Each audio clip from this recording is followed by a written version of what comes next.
Hello everyone, I've got another name chain for you. This one we're going to do circles. We're just going to make these circles and attach it to a ribbon, and then you can put your stickers on there and make it into a name chain, or put band or the year or whatever you want to do with it. So I've already made a couple or 3 circles, so I just want to show you how to do those. And these I made 3-layer, that way when it's on there you can see another color underneath. So cut these into 6-inch strips. This is the 1 1/4 inch, and these are the 7/8 inch.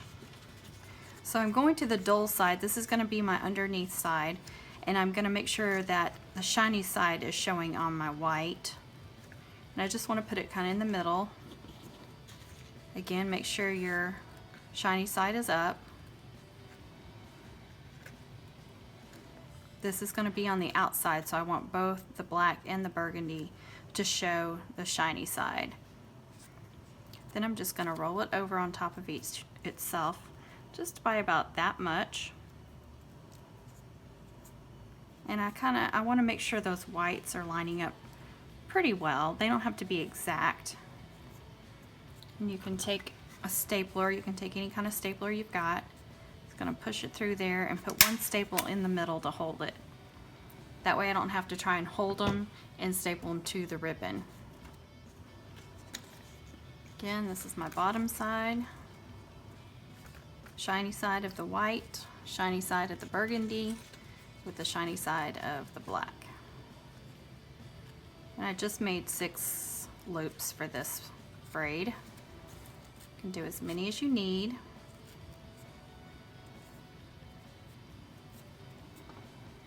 And if you have a good stapler like that, it's a lot easier to work with.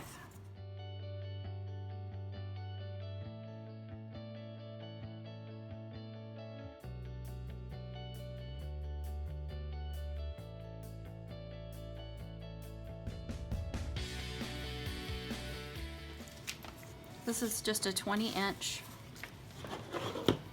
1 1/4 width ribbon. You can use any ribbons you want. Oops. I'm just going to do that, make a little pretty